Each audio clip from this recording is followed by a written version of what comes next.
Toronto.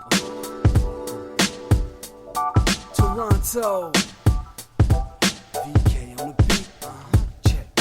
I'm in Toronto where you wanna get a city love. I'm from Toronto where you wanna get a city love. I'm in Toronto like we wanna get a city love. My city love me back for my city love. Welcome to episode 1632 of Toronto Mic'd, proudly brought to you by Great Lakes Brewery, a fiercely independent craft brewery who believes in supporting communities, good times, and brewing amazing beer. Order online for free local home delivery in the GTA.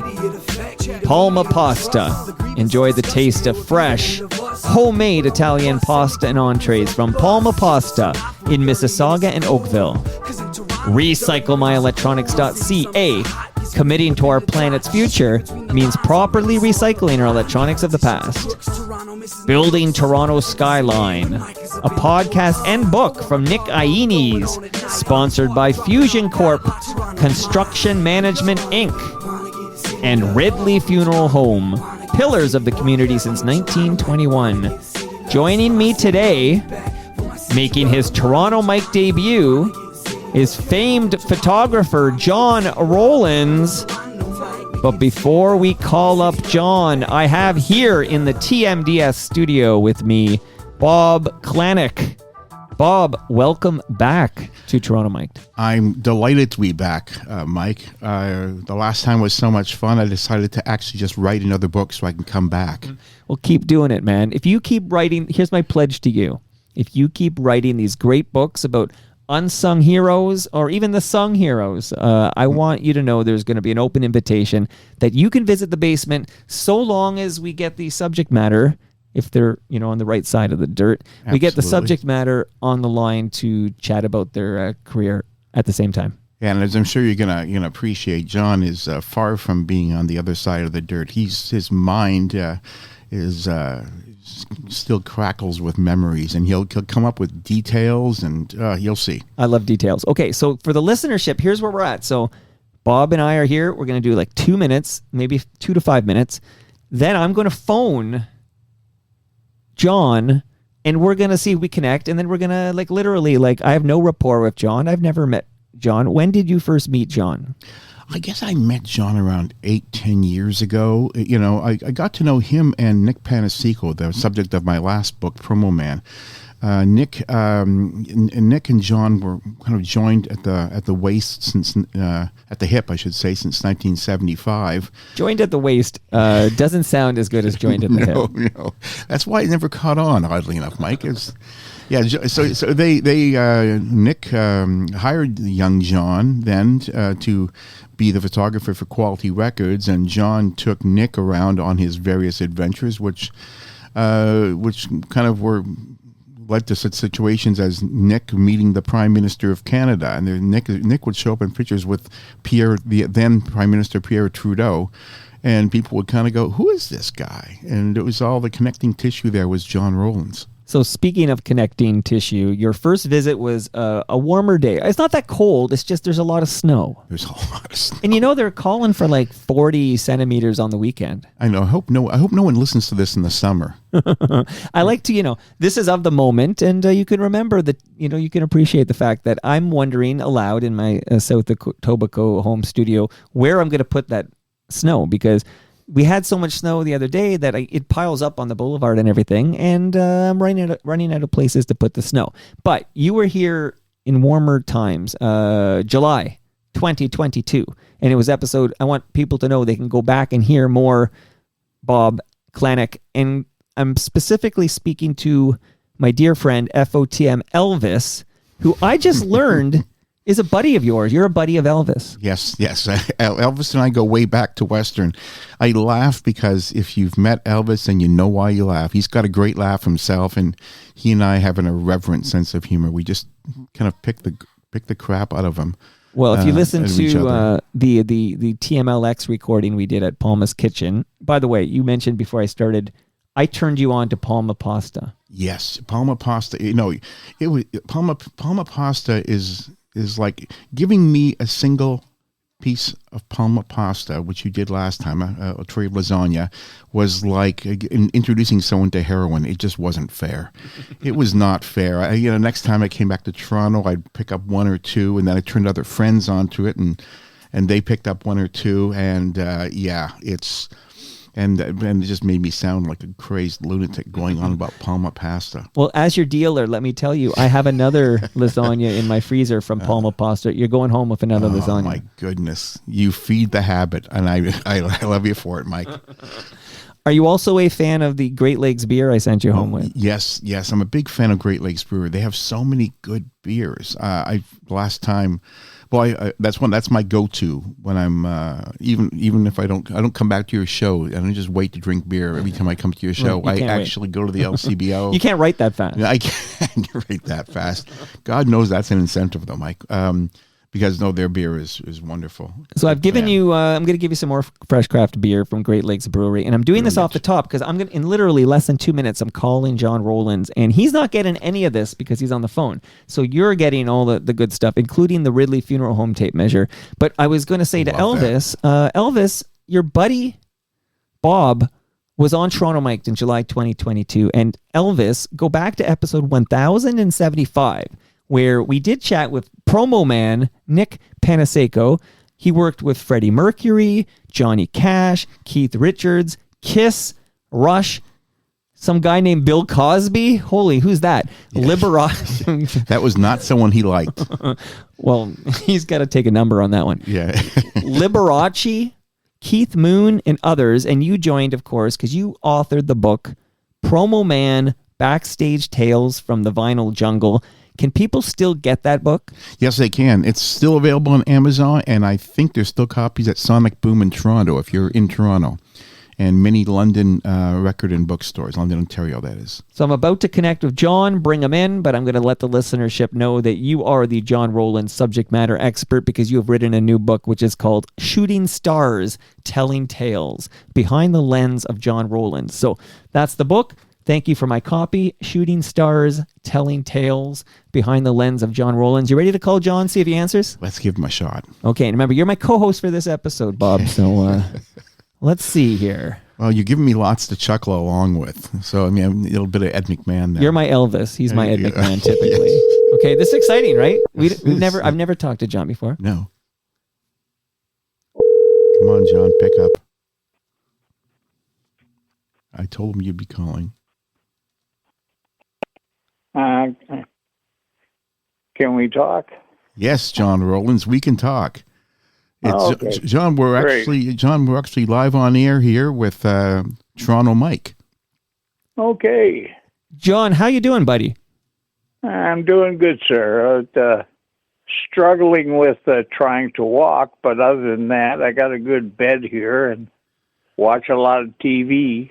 And he's got a good head, too. Yeah, a good head for facts, as I was telling Mike, just when we started off the show. Your grasp on facts and details astonished me. I loved it so much. It was exciting every day, and those are high points in my life I remember.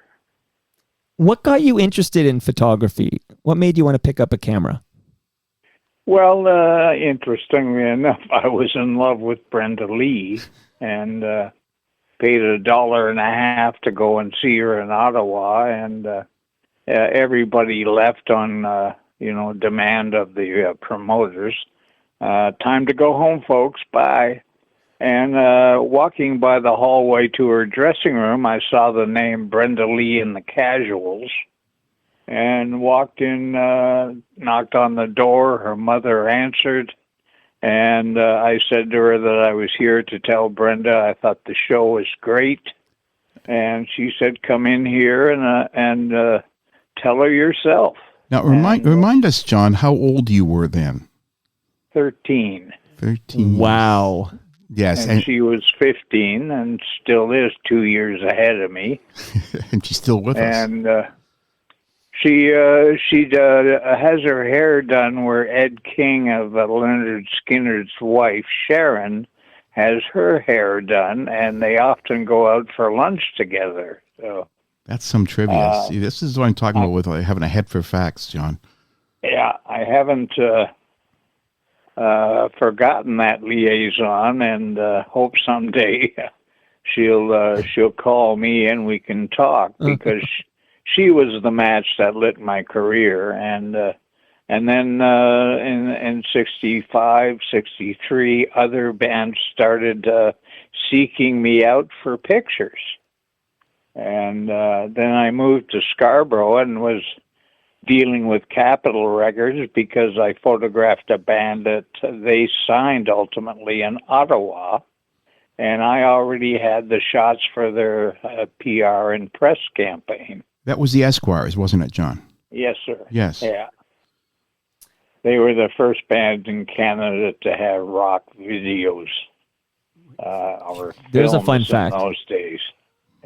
Geez, that is a fun fact. Now, and then after that, let's see, was it the Dave Clark Five? Well, they got me on the road with the Dave Clark Five.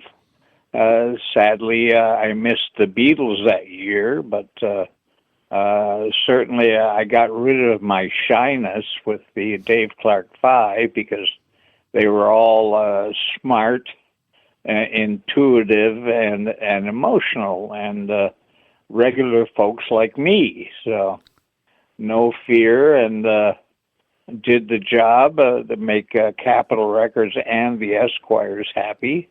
And then the next year I got the Beatles, and the year after that I got the Beatles when they appeared in Toronto. Now remind me, you were 16 when you did the Dave Clark Five, or 17? I was 16, You're and 16. 17 was the Beatles. So, John, I just had a visit from Jerry Levitan, and he's renowned for being like a 14-year-old kid who got to interview John Lennon at the King Eddie Hotel. And they made a little animated short that actually got nominated for an Oscar. Like, it's fast. So he's like a teenager. He's talking to John Lennon. Yoko Ono is there, of course. Please slow down with some details on, you photographing the Beatles, this little indie band from Liverpool. Right. Well, they were.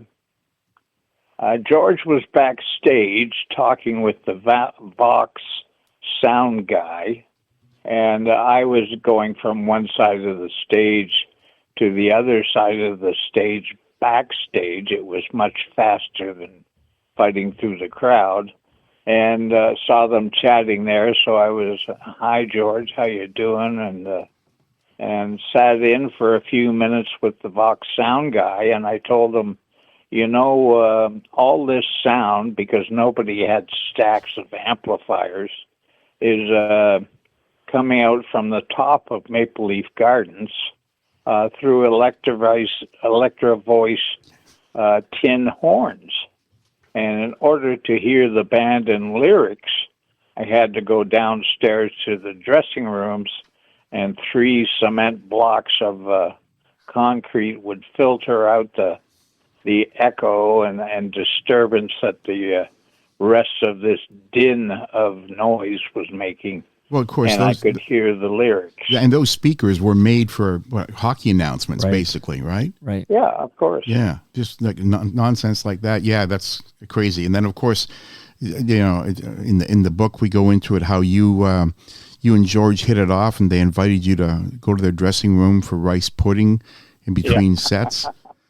And that gave me, command over the Beatles, because I asked my friend George to ask John to slide into a foursome picture instead of all in a line with the tape recorders at a desk, and a much better composition for picture's sake, and it worked. And of course, George looked at his new friend and right into my camera, and I got a great picture. That's what makes the photo so great, is that the other 3 Beatles are kind of staring off at what else is going on in the room and the press conference, and George is looking right at your camera, which kind of makes it for a very personal picture. And it's still one of my favorite photos of yours. Yeah, well, the Beatles were in a press conference and run by Brian Epstein, who would assign a question to a Beatle, and they would answer it to the best of their knowledge.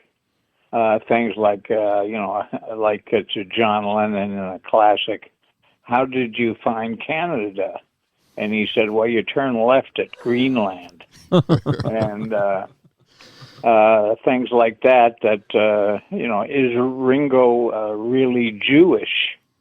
And all this kind of chatter. And this was the comedic aspect of the Beatles. And sitting in a line with all these tape recorders, little tiny cassette players and whatnot, you push the button and record it. Every time a Beatle would answer, the four of them would take the microphone from a tape recorder and thump their fingers on it. So Jerry Silver, who was a guy I was working with from Montreal, we took his tape recorder out to the hall after the press conference and listened to it, and it was, how did you find Canada, John? And he would give the answer, and the Beatles would thump his microphone.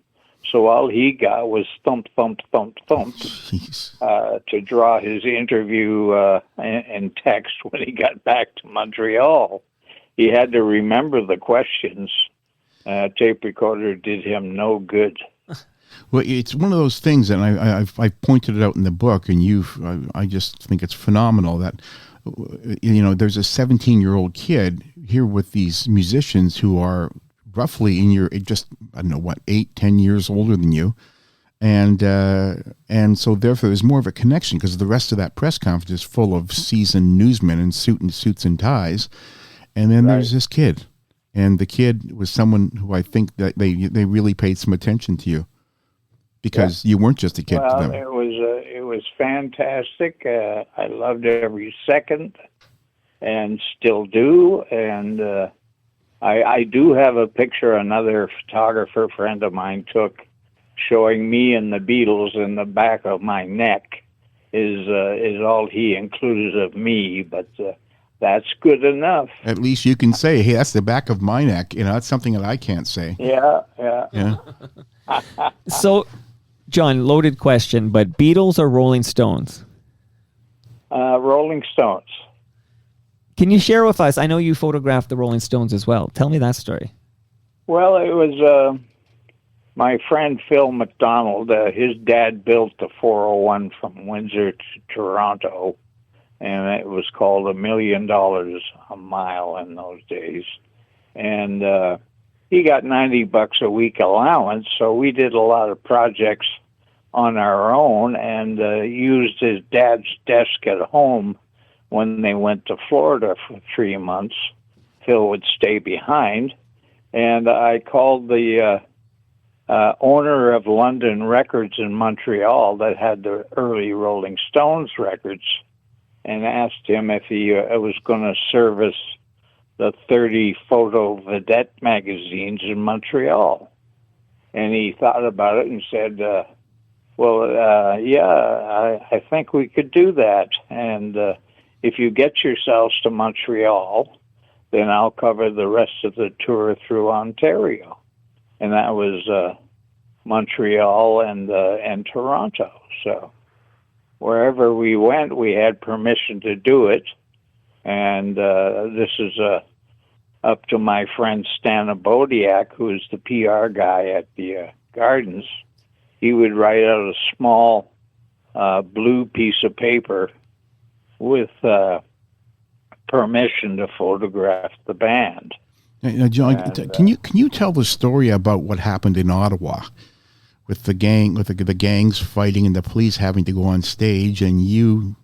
Yeah, well, in Ottawa they had two factions, much like England with the mods and rockers over there. Only they called them in Canada the squirrels and yo-hucks. And an altercation began in the center of the crowd and spread to the front of the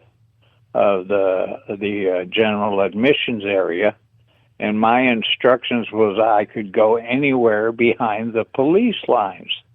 So that meant when the police covered the front of the stage, the Stones were still playing, and I could go anywhere behind them. So I I wound up 5 feet away from Mick, would walk over, take shots of Keith, walk over to the other side and take Brian with his teardrop guitar, and Bill Wyman and Charlie Watts. And same with the press conference. It was 3 people with the Stones in their dressing room. Nobody knew what a press conference was with the Stones, but that's what it was. I met Mick Jagger in the urinal before the press conference. We walked to the dressing room together and had a great time with them. Brian Jones chasing me around with a toilet plunger full of water, trying to douse my camera. But also, he cooperated enough with the Fox Phantom to pose for me, and I got shots of that in the dressing room. And of course, in the dressing room is where he taught you to play. What song was it, John? This Could Be the Last Time. He showed you on his guitar how to play The Last Time. Right. Yeah, that doesn't happen to everyone. No lineups there, Bob. Exactly, no lineups.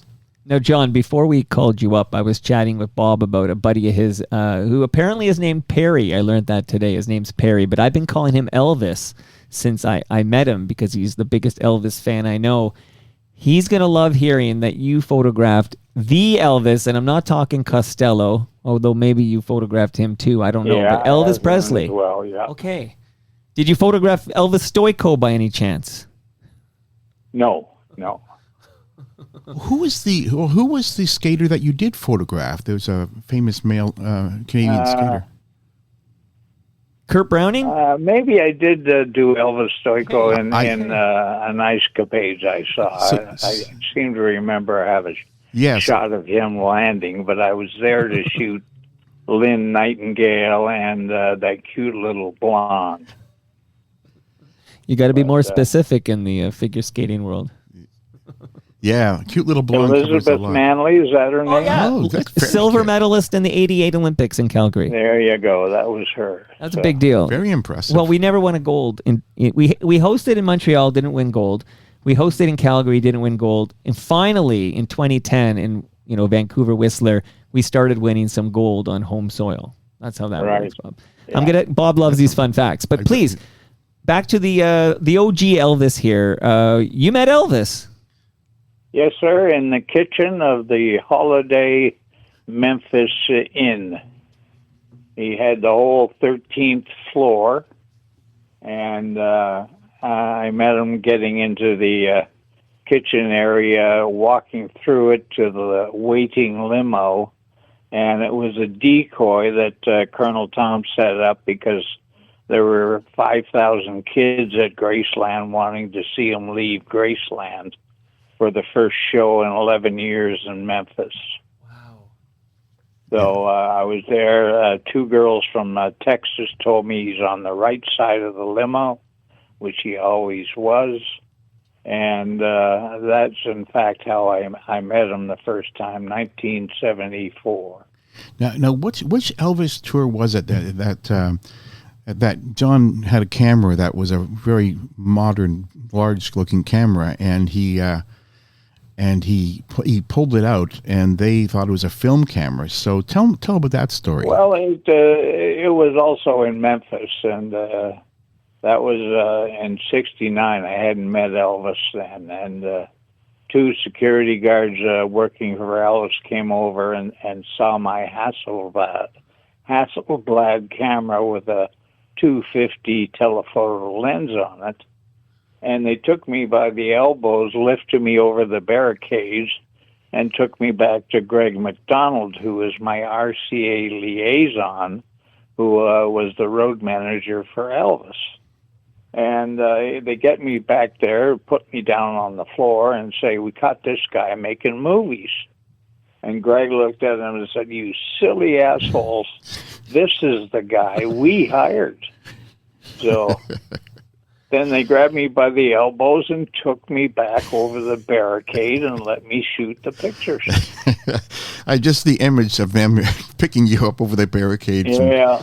Oh, my God. It was pretty comedic. Yeah.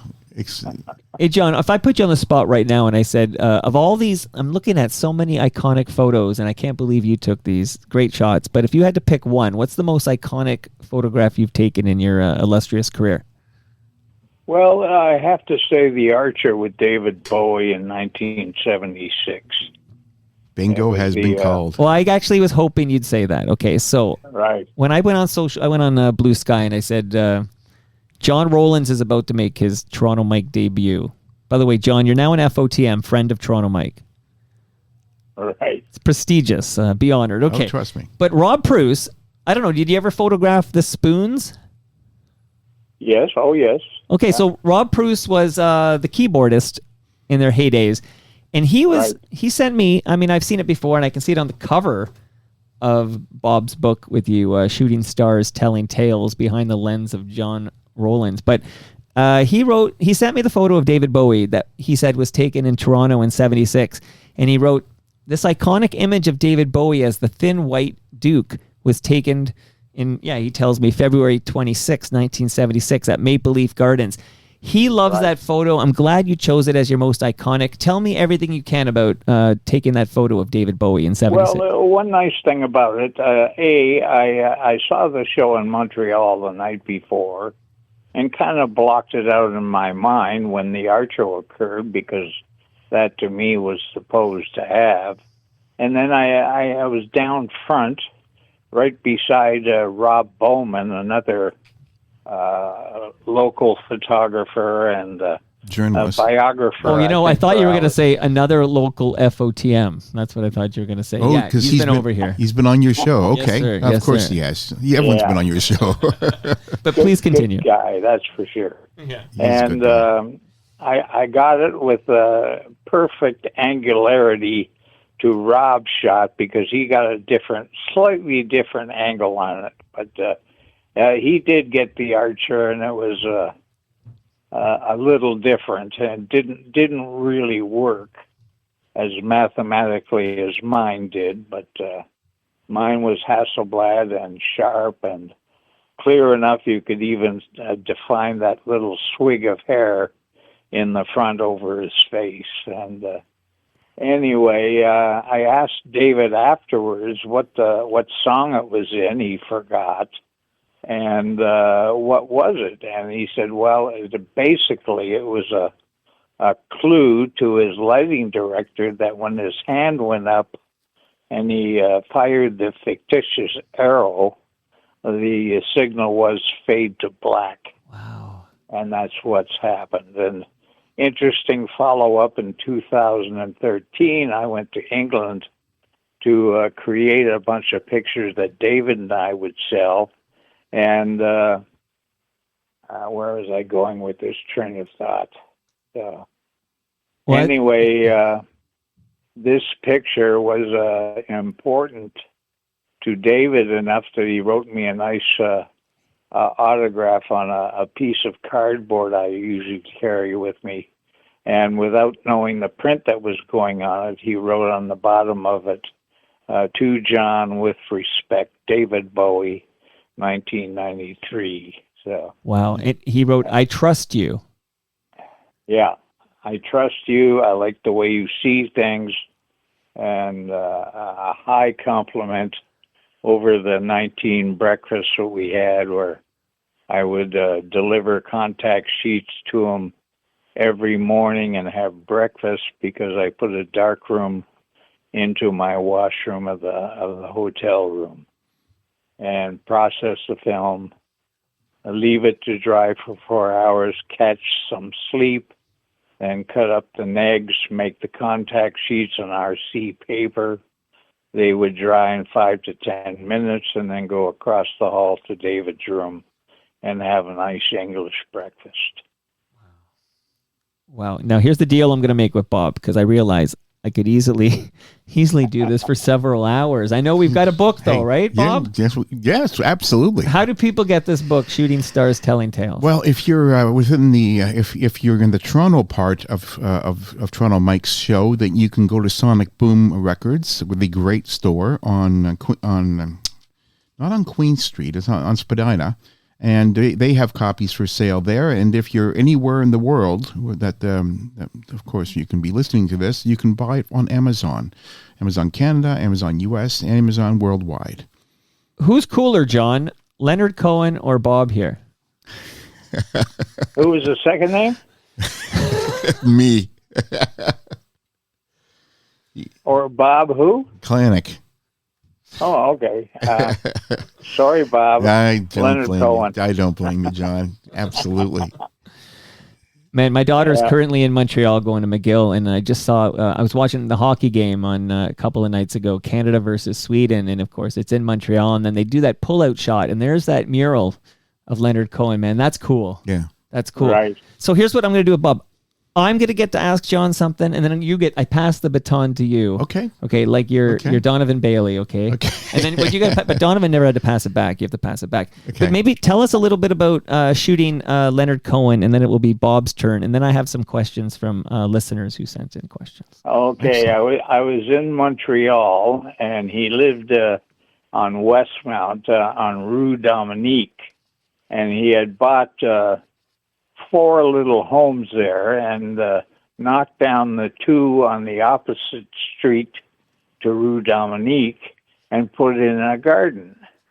So I knocked on the door. A babysitter answered. I said, is Leonard available for the pictures we had arranged to do for CBS? And he said, well, he's just had 4 wisdom teeth pulled from his head and is sleeping right now. So I said, no problem. CBS has got me here.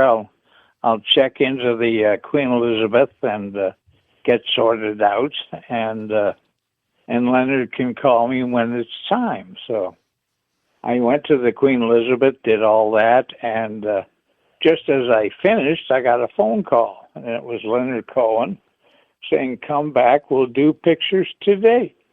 So I went back, took about 400 shots of him at the house, in the garden in the back, and he said, do you like corn on the cob? And I said, sure, I love corn on the cob. So he grabbed 6 or 7 cobs of corn and brought them in and boiled them for us, and we ate corn on the cob. And then he noticed in my bio that I liked architecture and antiques. And he said, I've got some antiques to show you. And we wandered down to a little convenience store near him, and there was a big, huge copper cash register there that when you pushed the button down, the prices appeared in a window across the top. And it was all from modeled copper, glass, and brass holdings.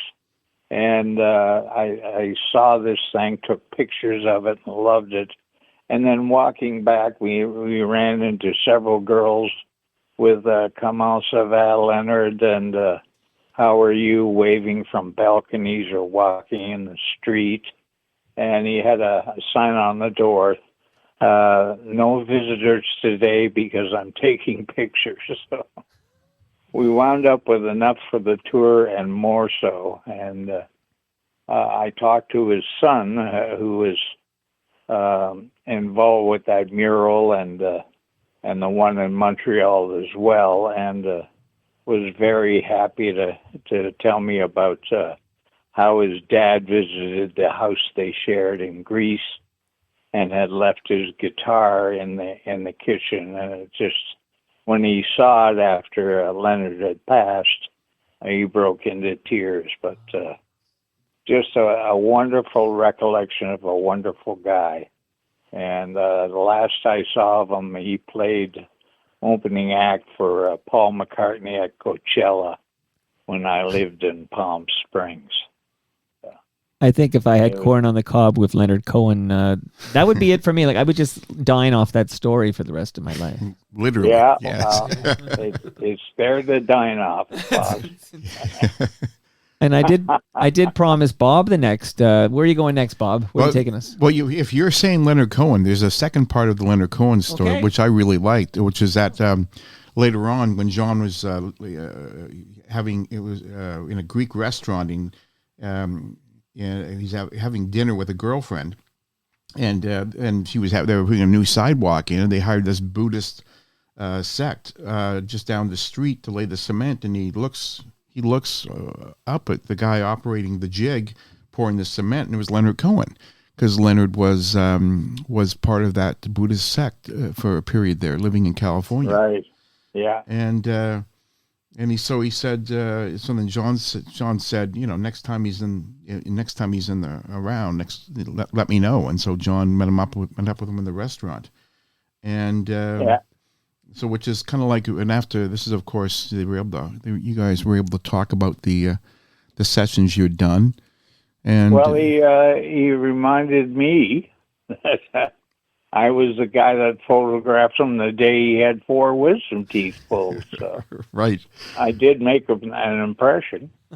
Yeah, and I chose that story over the one, and you'll have to buy the book for this one. The one where John and Leonard were backstage at Massey Hall, and they almost met Lou Reed, except that Lou was a little off something that night. So that story's in the book too. So speaking of something, I need a little bit of Who talk. The Who is Mike talking about, particularly a story in the book about Keith Moon calling the police on our very own John Rowlands. Could that be true? Right. Yeah. He came out to the parking lot across from Sam the Chinese food man on Yonge Street and was looking at this Opel sports car, saw me and my license plates leaving the parking lot with my secretary and my cousin, who had enjoyed the party because the Who always like to end their tours of North America in Toronto. And Keith had phoned in CB language to the police and fire that my trunk was full of nitroglycerin.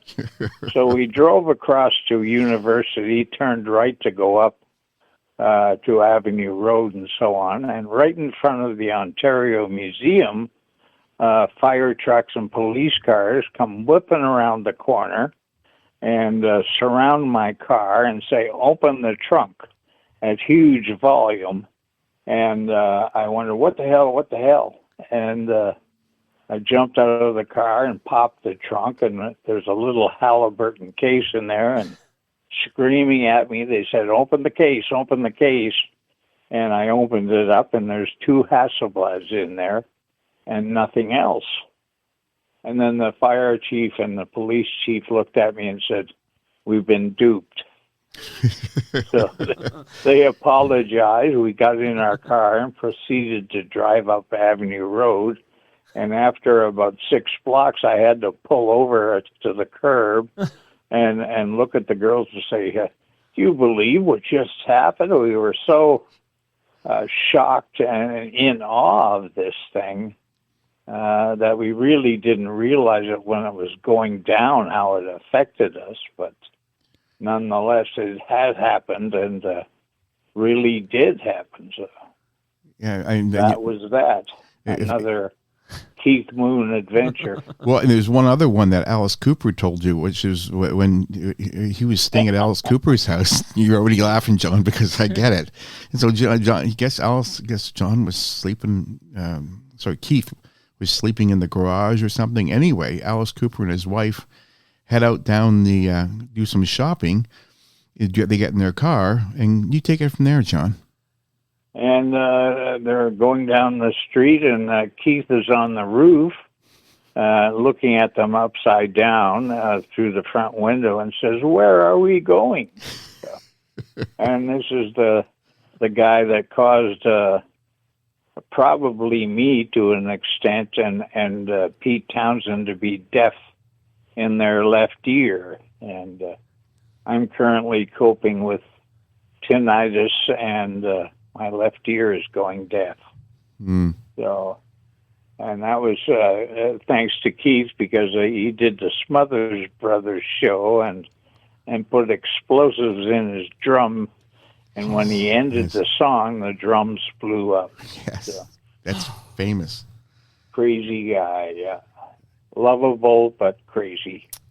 Here, I'll slip in with a question. I know it's probably Bob's turn, but it's Toronto Mike, not Toronto Bob. Yeah, you're right. Don't forget that. But James Early is very excited to listen to John Rowlands making his Toronto Mike debut. And James Early writes, I just finished reading Man on the Run by Tom Doyle about Paul McCartney in the 1970s. It appeared to be a pot-infused period. How often, if at all, did John get caught up in the so-called rock and roll hedonistic lifestyle? Good question. Well, luckily, I didn't, because I knew it would affect my work, and I didn't want the work to be jeopardized by my state of sobriety. And Hasselblad was pure enough. I met Victor Hasselblad that way, and I have a 12-page portfolio in the Hasselblad magazine, which is really a book, and enjoyed the relationship well, but I never did a Cameron Crowe type of trip where you assimilate their habits. And although I understood their habits and saw their habits, I didn't indulge, from rum and coke with the Beatles to anything you could smoke or ingest.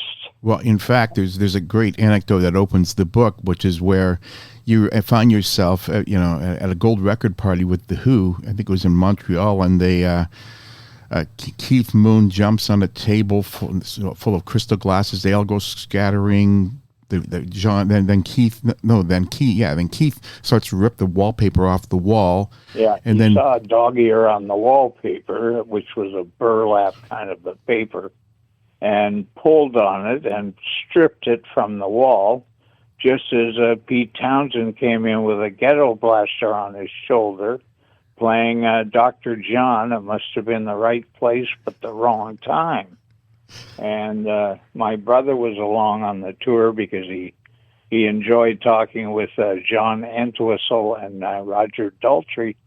And we went running out to our room after this occurred, because there was bound to be a bigger bomb when the police arrived. And we heard them run by our room into the party room, and they arrested everybody in the room. And that's called wisdom, John. Right. But John, I did hear you smoked a joint with Tony Bennett. Yes, oh yes. He was a very cautious man, and he took a damp towel and blocked the door at the bottom so no smoke would go out into the hall. And we enjoyed a couple of reefers with him up there, CBS guys, and it was part of the CBS convention in 1975. Yeah, and that's at the time, the idea of Tony Bennett smoking joints in 1975, boy, that would have been... That's pretty obtuse, that's for sure. Yeah. Good way of putting it. All right, Bob, it's your turn. Okay, I got a story that I really like of John's, and John, you can jump into it as we get along. So John gets a call from James Brown, who he knew, and said, I need you to come down to was it Memphis? I can't recall, to take a picture of me with my plane. And John shrugs and gets on a plane and goes down and meets James at the airport. And take it from there, John.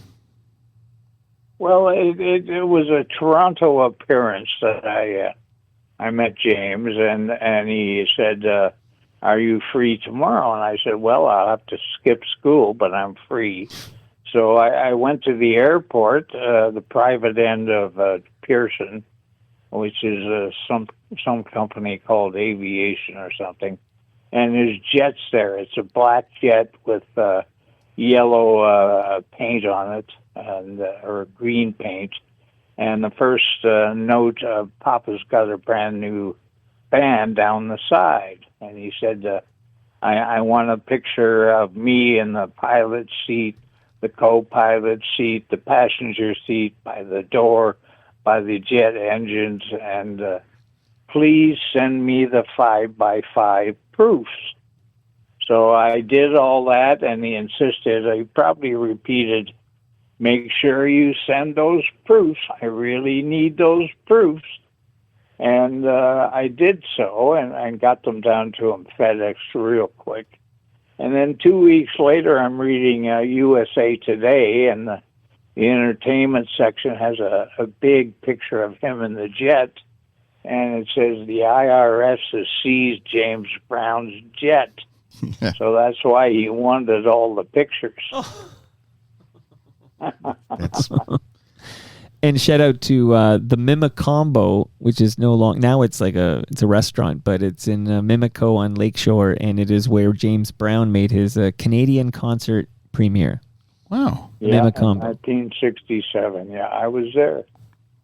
You were And there. What Peter was the? Goddard. Yeah, the late great Peter Goddard. Yeah. Yeah, he was noted for his Toronto Star critiques of entertainers. He didn't even know that James Brown was always on stage as the organ player until he left the organ and did the second half of the show singing all his songs out front. I was there with John and Lee of the Checkmates, and I processed the film at the Toronto Telegram. They misprocessed it, and I only got a very light rendition of a negative there, but John and Lee with James Brown. And with modern technology today, I recovered that shot. Can you tell me, and have it. John? Can you tell me what the Mimicombo was like? Because I know about it from the Flyer Vault, which Rob Bowman was a part of. And Right, yeah. so I've seen the posters and I've heard the stories, and it's awesome to talk to somebody who was there. Like, was it just like a roller rink where artists could? Yeah, a big roller rink with a stage at the far end and a sound booth at the other end opposite it, and lots of room for chairs, probably 1,000 seats. And it was the original Flames in a really down-and-out bus with down-and-out Fender guitars and so on. And that's where I shot them, and also later on the Mandela. I did their very first press shot. Listen, It was the night of the blackout was when James played there in '67. So the Northeast Coast went down because of problems at Niagara Falls. Wow. I did not even know that detail. Yeah, neither did Yeah. I think I'd mentioned, I'd mentioned to Mike, and perhaps before or after you came on here, John, but your ability to recollect things is astonishing. The details. Well, and the facts. it affected me because I was taking the subway down to Queen Street, grabbing a streetcar out to the Mimicombo roller rink, and the only light downtown was, I guess, a generator or a battery storage on a billboard for O'Keefe Ale. And that was the only lit thing downtown. Wow. Oh, yeah, And that's the right. subway ran out of electricity and coasted into the station at Queen Street. Incredible. I got a question from Bob Wagner, who he himself actually made his Toronto Mike debut just about a week or so ago. And he wrote a book about Max Webster. And it's a great book. People should check it out. Heard about this, yes. Yeah. And he wrote to me when he heard that John was coming on. He said, John shot the iconic photo of mid-air Kim Mitchell for the single release of their the biggest song. That's picture, Paradise yeah. Skies. Can you tell us a little bit about that iconic photo of Kim Mitchell? Well, it was the day and age of picture discs, and they came out with a 45 of Kim in midair, legs spread apart like Townsend used to do, and Tom, good friend of mine from RCA, was taking care of the graphics at Anthem Records, and they issued that of Kim flying in the air. And I had a couple of promo pieces, but somewhere down the line, they've enticed my friends to steal them. So. Now that And that happens a lot. I had over Yeah. 2,000 backstage passes that drifted out here, and I'm lucky to end up with a bunch of lanyards and memories that way. So. I didn't know about that part, John. Yeah. I've seen your lanyards, of course, but I had no idea that that happened. That's yeah. That's unfortunate. Where did you settle down? Like, whereabouts in the province are you, John? Well, I'm in London, Ontario right now because my good friend Nick Penasico decided to come home and retire here. So I had strokes in Palm Springs and Sedona, where I lived, and was in the Barrow Institute in Phoenix, and they handed me a bill for $438,000. Oh! Jeez. So I think they built the Sky Dome for that my much. girlfriend, and we flew home. So. Right. That's what a... Okay, well, we're glad to have you back, and you're on the right side of the 49th parallel now, so stay here. That's right, yeah. Absolutely. Oh, my goodness. Geez, I'm going to let Bob go to where he wants to go, and then I got another question for you on the other side. Okay. Bob, where do you want to go? Jeez, we're in this book. Where can I go? I do like the Meatloaf story, where John was on tour with Meatloaf, and they at the last gig, I think it was in Texas or something. Dallas, Texas. There we go. And they at the end, the crew had a surprise made up for him because Meat. Yeah, well, it's when working with Meatloaf, and I forget his name, Harold or something. A day, I think it is. He was, out of air a lot and quite wiped out. So he'd go behind the amps and suck an oxygen tube. So their little trick was introducing Carla DeVito, and the hook line was, ladies and gentlemen from Toronto, Ontario, or Dallas, or Cleveland, or wherever we played, Carla comes from your town. And the crowd, of course, was screaming because she's a particularly good-looking girl. And then we ended up in Dallas, Texas, and as a surprise to meet the cast and crew of the whole show, when we're introducing the lineup and the band, they introduced the rest of the support and gave us all mini oxygen tanks that we would hold up to our mouth and breathe as we took a bow. I love that story. The idea of the entire casting of the entire crew coming out with these masks on, and of course Mr. Loaf seeing it, and by the way, he Michael Lee Aday, I think, is how there we go. Yes. Yeah. Mr. Aday. Yeah, I do like that story. Now I feel like it's been a bit of a sausage fest. Like I want to ask about Dolly Parton if we can. There's an iconic photo there of Dolly.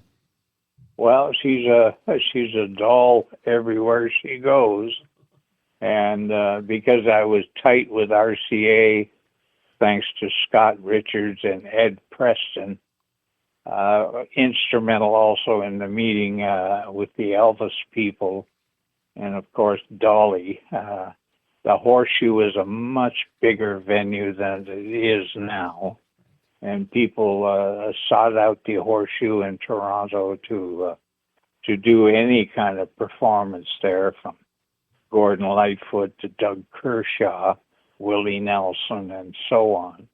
And nonetheless, Dolly was a big mainstay, and we did a lot of television with her here with Nashville North, and was sitting there talking with Barry Hogan from RCA, and Dolly looking towards us, and around the corner behind the audience comes this big camera boom that probably weighs 2 tons with a crane on it with the camera up above it, heading straight for us. And Barry and I jumped out of the way, and before I got to jump, I grabbed Dolly by the boobs and pulled her aside. It was all in a split second of emergency. Just living the dream over here. Let me tell you. And she probably thanked you for it too. Yeah, Right. yeah. Exactly. It was like, holy smokes. And, this camera just kept on going while they blocked the show. Wow. You didn't. Incredible. You didn't grab Anne Marie by the boobs, did you? No, oh no, no. She was, I did a lot of things with her and Gene McClellan, and I even did a real nice portrait of her for Rolling Stone in the window of her house in Forest Hill. And I got to the house to do the picture, and she and Bill Langstroth were in bed, and she got up, got changed into a sweater with a locket on, and I did available light for Rolling Stone in the window, and it's just a mesmerizing shot to see this girl. It's in the book. She really rode high and well, and as a maritimer, I really liked her. It did a lot of her charitable photography appearances at O'Keefe and Honest Ed's and so on and so forth, and enjoyed her. And then had a reunion of Paul White's a few years ago, and met her again, and she didn't remember me. So that was very interesting to me, because Leonard Rambo, her manager, certainly did, and my dad was in radio in Moncton, New Brunswick, so I have the ties of being a maritimer myself, and knowing all the ropes and strings and connections with Marg Osborne and the Jubilee down there, and it was all fun in the early and innocent days. Sounds amazing. Sounds amazing, John. You've lived quite a life, and we're only gonna just touch the surface here, because people got to get this book. Bob, we got to get people to read this book. There's so many stories in there. Mike, I could not agree with you more. As We're you in can simpatico appreciate. here. Yeah, we are absolutely. We agree that if you don't buy Shooting Stars Telling Tales Behind the Lens of John Rowlands, you're just not doing it right. Exactly. Is that fair to say? If you can support local and go to Sonic Boom. Yeah, I love that idea. Yeah. Go to Sonic Boom, okay? And books made in Canada, right? Not made in the USA. It is made in Canada. Right. Yeah. Okay, that's important to me. Absolutely That's important to me. So I'm gonna. Well, we gotta stop old Trump and his excise tax and tariffs and stuff. So. How do we do that, John? I look to you for the wisdom here. Okay, since you were there when David Bowie had his wisdom teeth removed, I feel like you know the wisdom. Leonard Cohen. Leonard Cohen, yes, Right, not right. David Bowie. Yeah. That's another dental story. But what do we do? I've heard people give me good advice. Some people say ignore him. Some people say fight back with all the weapons in your arsenal. What do you think we should do, John? About Trump? Yeah, what do we do? He continues to threaten our sovereignty. Well, just live your life. 77% say Canada will stay independent, and let's hope we can get it around to 100. And don't fight anybody or challenge anybody. Just do it. Find a way to buy Canadian again. I remember the logo that Canada put out a long time ago, saying exactly that. It's a heart with a Buy Canadian on it, and we'll have to do that, and that's fine. Buy the food, buy the products made in Canada, even if they're a little lesser in value or not as strong or as solid because of the steel and aluminum. But just live your life and as happy as you can be. And like one of the things I developed a long time ago was the saying, I don't want to be on my deathbed and close to passing away and look up into the sky and go, holy shit, I blew it. And that, your purpose in life is to leave a mark, and hopefully my photography is doing that, and that's all I'm happy about. And it's hard to find a girlfriend when you're laid up with strokes and a bad ankle for damage done with a frontal lobe stroke. But Well, you're doing I pretty seem good to these be days, doing John. it. Yeah, you're doing pretty good these days, John. And for my part, it's that legacy piece is something that I wanted this book to do for you. So, Yeah. you know, Thank you, Bob. Yeah, do you think Bob did it justice? Did he do an okay job here? Yeah, he sure did. there's only half a book here because, as you can tell, there's more stories, I think. Well, there's more stories and more pictures, Bob. So Well, as we just discussed, so when John and I, just in terms of creating the book, sat down, we looked at 650 photos, over 650 photos. We went through each one of them to sort of talk about them and figure out which ones we would be able to cover. well, I got 4.5 million shots. So I had no, That's incredible. 2. I had no chance. 4.5 million shots. Yeah. It's tough to process that number. It's like when somebody says, "Oh yeah, our budget is 8.9 billion." It's like, oh, I can't really comprehend that. Yeah. Yeah. Well, it's with these modern Nikon cameras and the motor drives, and I also had a motor drive on the Vlad, but you push the button until you get the right shot. And often I'd come home with 2,000 shots from a Neil Young gig where I'm 30, 40 rows back with a 300 mil telly on it, and then edit to maybe 6 good ones, and that's what made me happy. Well, incredible. That's it. Incredible. I was going to ask Bob if you wanted to spark one more story, but I actually have one I want. Go ahead. Okay. It's your show, Mike. It's my thank you. You know what? I forgot that for a moment. I thought this was Toronto Bob for a moment here, but I want the Rod Stewart story. I actually just watched Fire Aid, which was a benefit for relief for the Los Angeles fires, and I saw Rod performing there, and I was thinking, dude's looking and sounding pretty good. Yeah. Well, it's Bob has printed a picture of him in 1974, and we're out at the airport waiting for him to arrive with limos for him and the band, and he's not on 5 flights, so we wonder what the hell's up. And finally, when he does come in, we find that he instructed all of the band members to light their rooms on fire, because when they returned the night before from the concert, they had to run up to their room on the 19th or 39th floor, and they were all beat to shit about that, and they made it, but they made it with an increasing vengeance towards the hotel, and the fires erupted and they got arrested.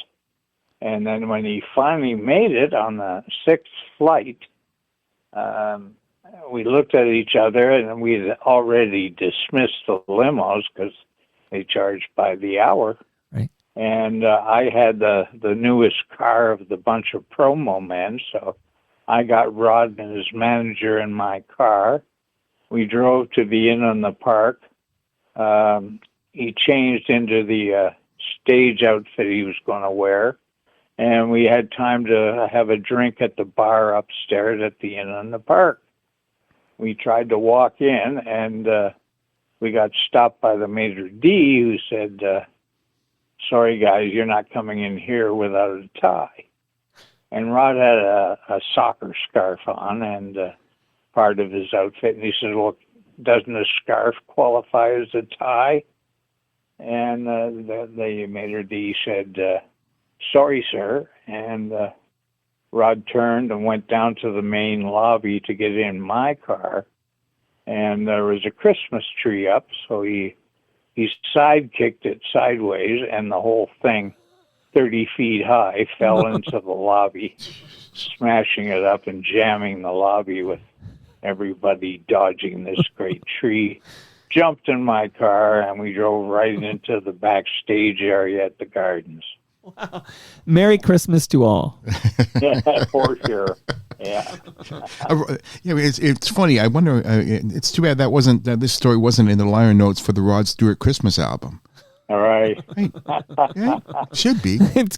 You're always thinking of promotion. That's what I like about you, Bob. Okay, Yeah. so now, Bob, Yeah. again, we can't read every story in this darn book. There's No. 600 and something. What did you say? Or did I dream? No, that? that way it's based Oh. on 650 photos, but we and And the photos are in the book, so you can see these photos as you read about them, and it's incredible. yeah, it's one of it's interesting because the book John has put together photo books before, and they showcase the photos to the absolute best in terms of technical quality, color, black and white. And this isn't that book. This is the book about the stories behind the photos, and the photos are there to sort of serve, Right. the stories. So, Proof. but on the other hand, though, the photos, there's a section at the back with just called the work, which is to say just photos he's taken without much context. And that's where I see the Elvis Costello photo from the Elma combo in '78. So there's Right. the other Elvis. Okay. Yeah, it was a big year for CBS that year. Cyndi Lauper and Yeah. Elvis Costello, and Wow. huge year. And I shot him before that at Massey Hall, and he had that classic not Telecaster, Jazzmaster of his guitar, opened by what's the little guy's name? Mark Bolan Right. from T-Rex, Right. who said to me, "So, Johnny, you like pop stars cock?" And that was the rudest thing anybody ever said to me in my life. Wow. Okay, I feel like we're going off on a high note here. Okay, so Bob, you get to prompt the final story. John, you've been incredible, man. I really, really appreciated this conversation. Thanks, man. It was great. Yeah. Well, I think Bob, you had to hit a home run, man. This is the bottom of the ninth. Just 2-on. I got we're one. down by. I got one for down you. by 2. This is one I really liked when John had to go undercover. John had to go undercover. He was shooting Bruce Springsteen. He was asked by CBS to shoot Bruce Springsteen, but it was all done under the table because Bruce Springsteen's girlfriend at the time was a photographer, noted one, good one, Lynn Goldsmith. And so Lynn was officially the photographer, but the thing is, she kind of, as John pointed out, I think, made him look like a puppy dog, and Teddy bear, yeah. they wanted a tougher looking thing, so they sent John off with some money to buy some tickets, and John taped up his cameras so they couldn't really be seen, and he hired kids. No chrome parts could show up, and Wow. Yes, 2 kids in front. I'd shoot between them, and I had my telephoto in my boot, the camera around my neck under my jacket. I shot them in Syracuse and Albany and a couple of other cities That's up there funny. in the Northeast. And CBS would disavow any knowledge about it if I got caught or Bruce spotted me, because he's very fussy about his likeness. Okay, so Bruce's girlfriend was the photographer at the time, right? Yeah, Lynn Goldsmith. Yeah, Lynn Goldsmith. Right. It ties in nicely with the final questions submitted by listeners. So there's a great local band. We had them over recently. They're called Altered by Mom. So I don't know who in Altered by Mom sent this in, but Altered by Mom wrote, "How does John feel about famous musicians like Bryan Adams invading the photography world?" Oh, because he's a photographer. Well, isn't he? it's certainly I like him and Jim Valance's tunes.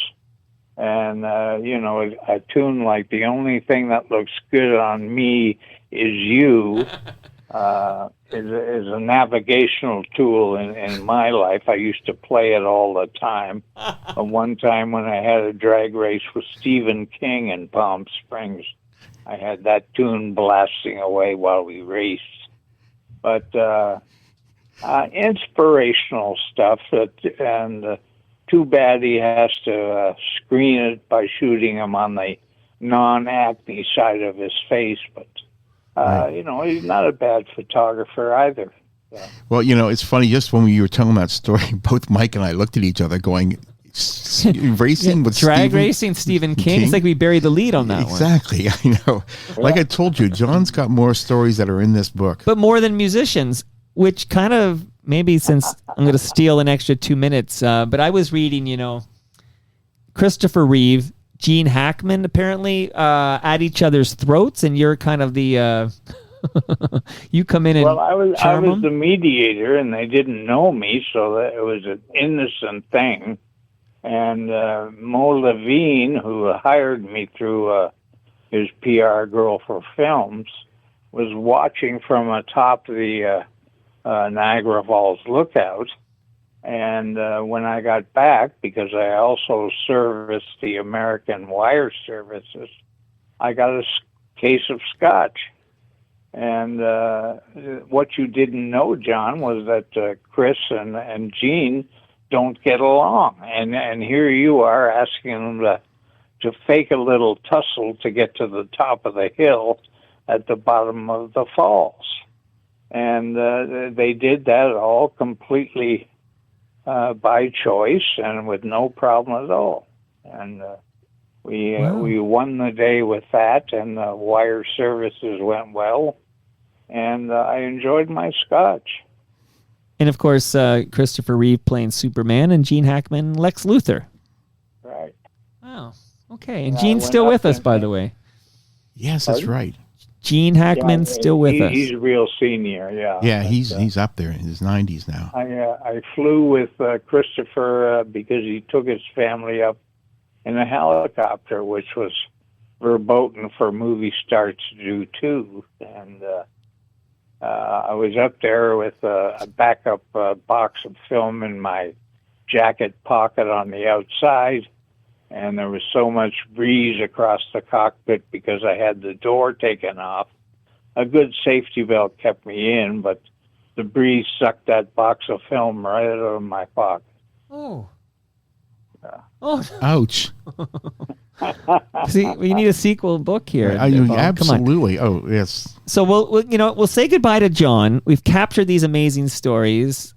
I only wish I had recorded them, John. I'm sorry. No, just kidding. I recorded them. But we'll mop up and say we'll do the extra without John. We'll let him go here. Sounds but John, good luck with your recovery. I will say your brain is as sharp as a tack. I hope I'm like 40% as sharp when I'm your age. Okay, well, thank you so much, and pleasure talking with you, my friend, and we'll do it again. And say hi to FOTM Promo Man for me. Okay, I sure will. That's right. Yeah. All right. Thanks, John. Thank you. Bye-bye. There you go.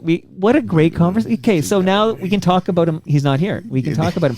Absolutely. But Sharp as a tack. I mean, I told you, and even today, he's pulling stories out I haven't heard, like Stephen King. So you know what? Before you wrote your book, you should have had him here first, and then I'll extract all the stories, and you could write it up. I'm not laughing too hard at that. It's. I think your next book should be just based on I don't know, by that point, maybe the 2,000 episodes of Toronto Mic'd and the real talk there that's we spilled go. into the microphone. There we go. Then it could be like so meta, because you can come on this show to promote your book about this show, about your book about this show, about your book about this show, about your book about this show. There's an echo in here, I think. I'm not sure, but I'm absolutely. Here's my chance. And John was amazing, so I'm giving it 10 out of 10. No notes. I wouldn't have changed a thing. I love that he's so real, because he's got what I noticed people of that vintage in that scene. There's a lot of talk about girls and the only thing that looks good on me is you. Like, there's that whole Austin Powers vibe going on. Like, you know what I mean? Oh, yeah. You know what I mean? Well, he had an ability just to strike up a conversation with anybody, and he had no fear. And I think, he even said it, like Dave Clark 5 kind of taught him that. Yeah. And he never lost it. Some of these stories just come out of him going up to someone and saying, "Hey, nice to meet you." And he's got this affability to it. Charming AF, as the kids would say. And I think it's saying that Austin Power charisma, where it's like you can tell, I want to say the British would say the birds. I feel like he likes the birds, and he didn't change a thing about John Rowlands I feel like we got John Rowlands, authentic John Rowlands, and he's got great recall on the stories.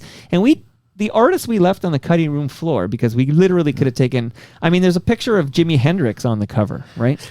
Exactly. Like I the mean, big names we didn't actually bring up that, I was going to ask him about right after we talked about Max Webster, I was going to roll into Rush and then I got distracted. But so many big stars. Grace Slick we could have talked about. Oh, the Grace Slick. That's the one. It's on the cover. Yeah, she liked this photo so much that we printed up. He printed up a copy for her, and she thanked him by sticking her tongue down his throat. And I bet you he loved it. Yeah, I think he did. It seems. Howlin', for sure. He's a ladies' man, Howlin' Wolf, Little Richard. The vibe I got from our guest today is a little bit of a Richard Flowhill vibe. Like, he's, you know what I mean? He's yes, just, Rack on Tour. Yeah, okay, Rack on Tour. Okay, Yeah. Shout out to Jack White and the Rack on Tours. Chuck Berry, I mean. Oh, the Chuck Berry story, just yes. so many great stories. So, again, congrats on the book. Thanks, Mike. I hope Elvis buys multiple copies. He will, because I'm going to tell him to. Yeah. He can buy a copy for Rob Butler, their neighbors. Okay, so Shooting Stars, Telling Tales, Behind the Lens of John Rowlands. I did want to thank Nick Iones for sponsoring the show. He's with Fusion Corp Developments, Inc., and I'll take this moment to encourage you to listen to Nick Iones on Toronto Mike. We recorded it last week. Again, an authentic guy. Like, he doesn't come on and say, I'm going to present this PR version of myself for the masses. No, you come on, you get Nick. We just got John. So listen to Nick from Fusion Corp Developments, Inc. on Toronto Mike. He was a couple of weeks ago. And I want to remind people that recyclemyelectronics.ca is where we go if we have old electronics, old devices, old, typewriters we need to get rid of. Don't throw it in the garbage. Go to recyclemyelectronics.ca, put in your postal code and drop it off. And I want to thank Bob Klanac.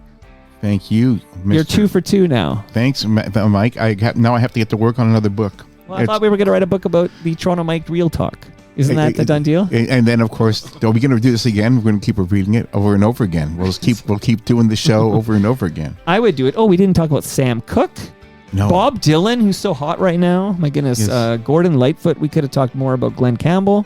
Oh my God. Yeah, just your book's full of these stories. People should check it out. And John Rowlands, now in FOTM. Oh, he broke up a fist fight between the Everly brothers. Yes, he did. And it didn't even make our hour chat with John. Yeah, Rowlands. and that was another one. Exactly. So once again, listen to this podcast, listen to it again, get a copy of the book, and then after that, listen to it again. And that brings us to the end of our 1,632nd show. Go to torontomike.com for all your Toronto Mike needs. Go to Sonic Boom, and if you're able to, or go to, where is he online? Is it Amazon? Where you Amazon.com. Yeah. And if you're in London, Ontario, lots of books and record shops there have it. And it was made in Bolton, Ontario. Yes, it is. Made in Canada. Absolutely. Pick it up. Bob will be back after he writes his next book, so he'll be back in a couple of weeks. He's prolific. So, much love to all who made this possible. That's Great Lakes Brewery, Palma Pasta. Don't leave without your lasagna. No way. RecycleMyElectronics.ca, Building Toronto Skyline, and Ridley Funeral Home. I got to get you right now. The measuring tape, you said. This is your Ridley Funeral Home measuring tape, okay, Bob? My God. Okay, you know what? What are you going to measure up that? I'm going to go and look at some caskets tomorrow, I think.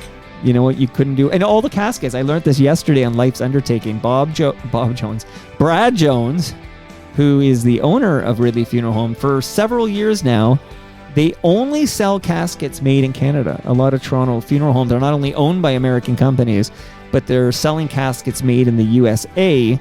But Ridley Funeral Home, owned and operated by somebody who lives there in South Etobicoke, and all caskets made in Canada. So that's Brilliant. kind of awesome, right? That is really awesome. That's great. It's good to know that you're a true Canadian right to the end. Just like the Friendly Giant.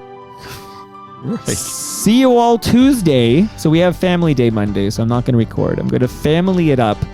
And then Tuesday, we record an episode of Toast with Rob Pruce, who you photographed. John photographed in the past. I don't know if you have Bob. I have not. And Bob Willett. Another Bob on the... A Rob and a Bob and a Bob. See you all Tuesday for Toast. Live stream at 10:30 a.m. live.torontomike.com. See you then.